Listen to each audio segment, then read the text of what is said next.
네, 다음으로 특허 분쟁에서 승리하기 위한 필수 전략에 대해서 말씀드리겠습니다. 전문적으로 특허적으로 어려운 부분이 많은 부분인데 최대한 일반인분들도 쉽게 고려하실 수 있으실 만한 사안으로 자세하게 말씀드려보도록 하겠습니다. 특허 분쟁에서 승리하기 위한 전략에 대해서 말씀드리기 앞서 일단은 특허 분쟁이 어떤 식으로 흘러가는지에 대해서 알아보면 좋을 것 같아요. 특허권에 대비해서 침해 대상 제품이 이제 판매되거나 생산되거나 이렇게 실시하고 있을 때 특허권자는 1차적으로 경고장 발송을 고려할 수 있습니다. 그래서 경고장 발송을 했는데도 상대방이 이제 무소식이거나 또는 상대방이 이거에 대해서 인지를 하고 협상을 시도하면 그다음으로 특허 협상을 고려할 수 있습니다.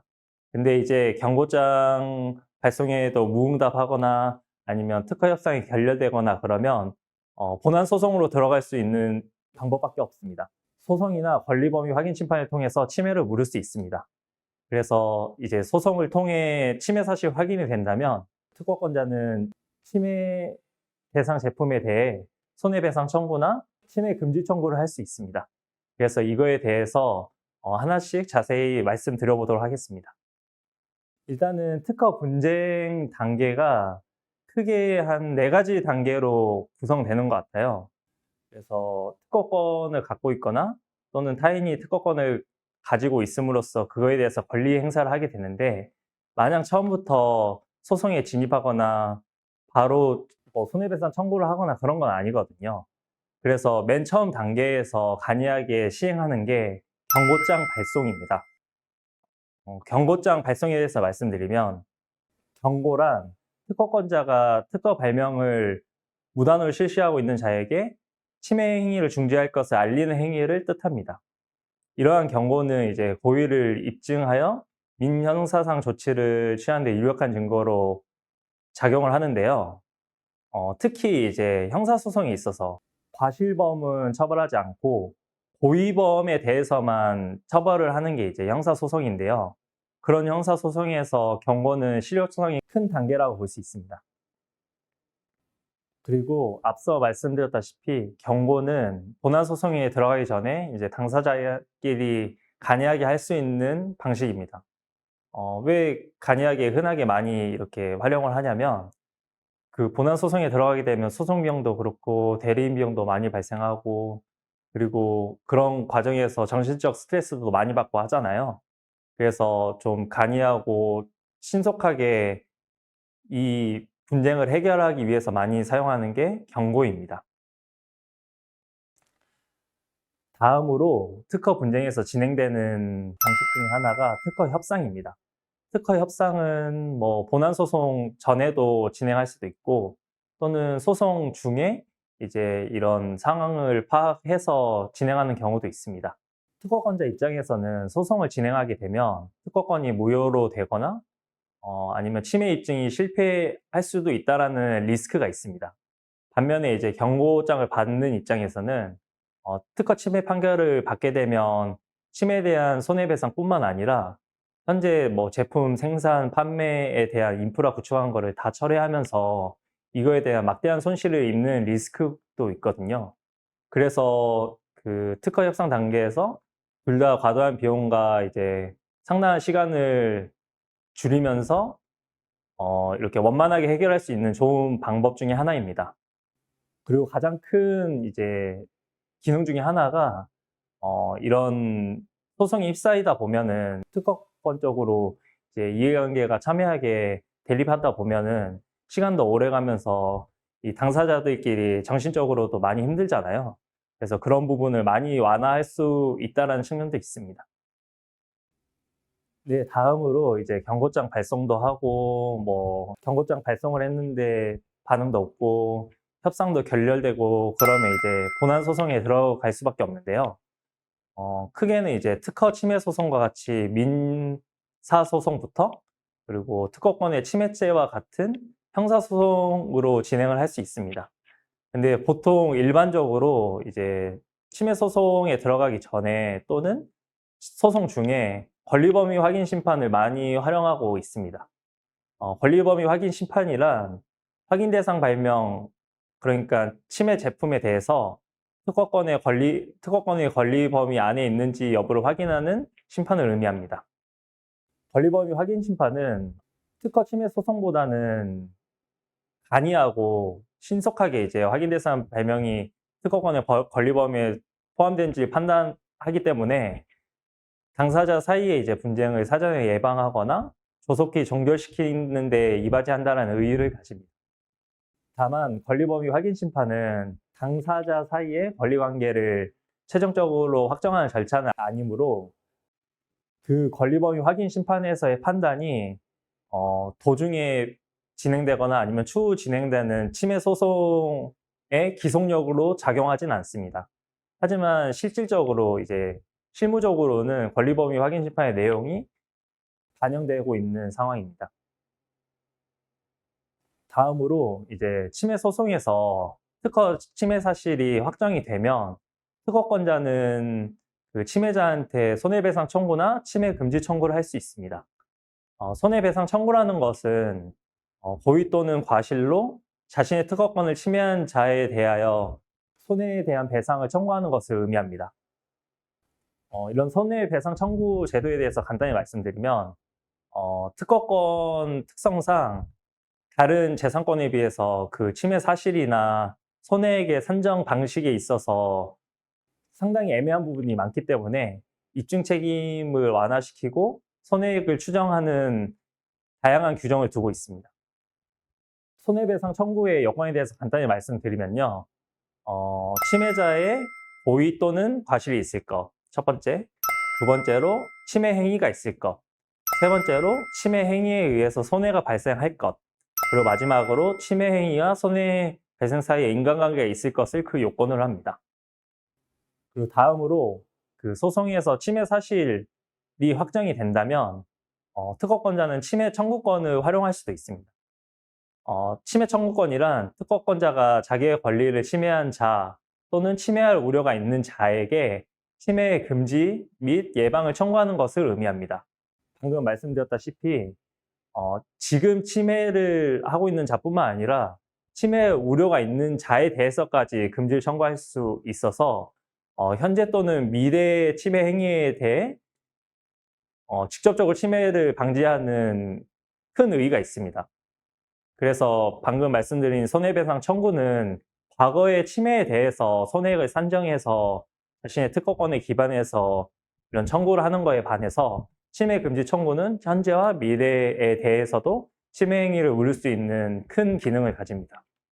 특허 분쟁이 어떻게 진행되는지에 대해서 간략히 말씀드려 보았는데요.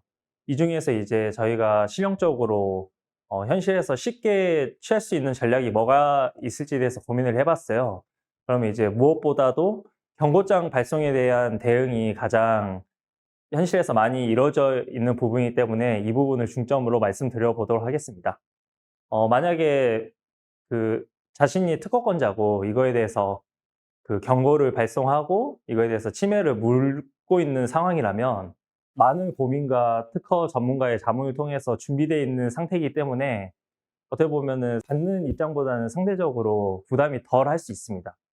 그래서 실질적으로 가장 부담이 크고 현실적으로 그 크리티컬한 상황 중에 하나가 본인이 이제 어떤 제품이나 어떤 기술을 활용하고 있는 과정에서 침해 경고를 받는 상황입니다. 그래서 이런 침해 경고를 받는 상황에서 어떻게 하면 효과적으로 대처할 수 있을지에 대해서 간단히 정리해서 말씀드려 보도록 하겠습니다. 상대방으로부터 침해 경고를 받으면 가장 먼저 해야 되는 것 중에 하나가 상대방 특허권의 침해 여부인지를 판단하는 것입니다.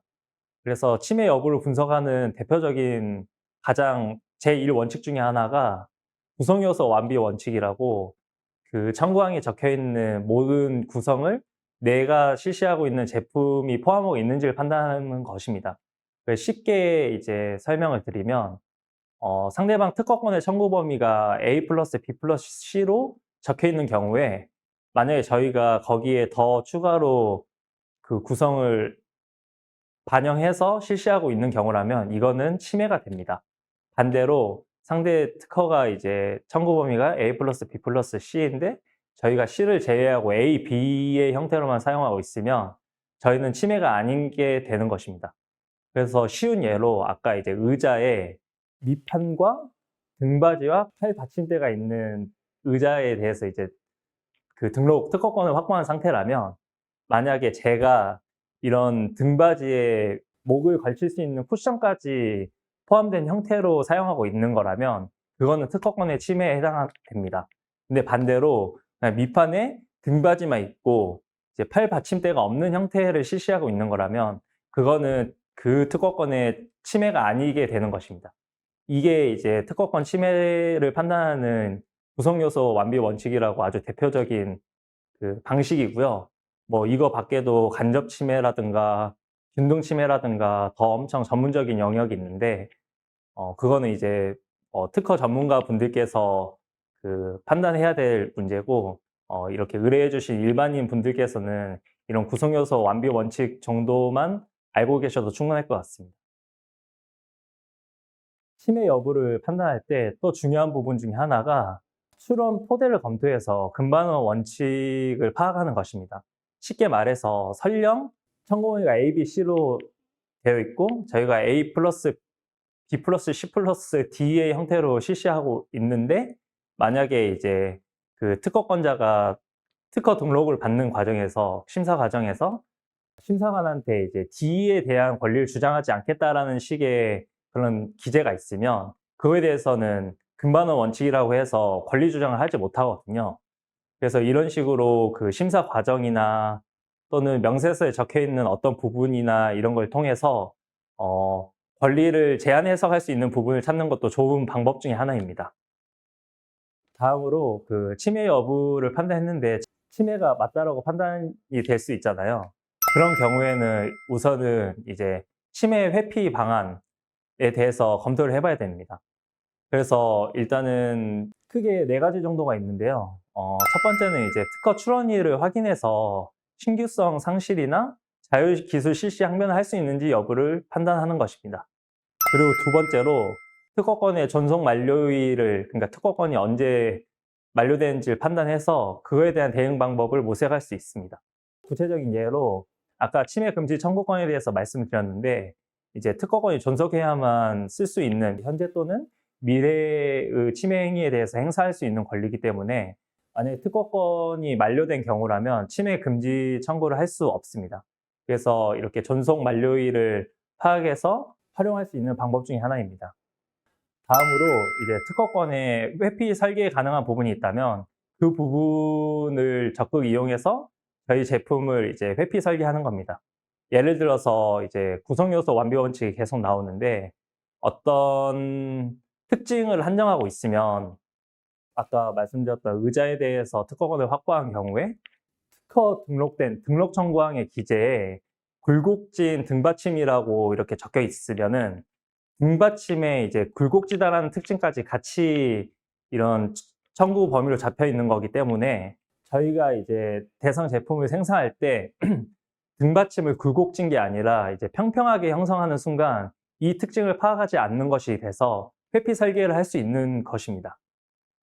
그리고 마지막은 뭐 이런 뭐 출원일 검토나 전속 만료일 검토나 뭐 회피 설계 방안이나 이런 걸 다 고려했는데도 안 된다 싶으면 앞서 설명드렸던 특허 사용을 위한 협상을 시도할 수도 있습니다.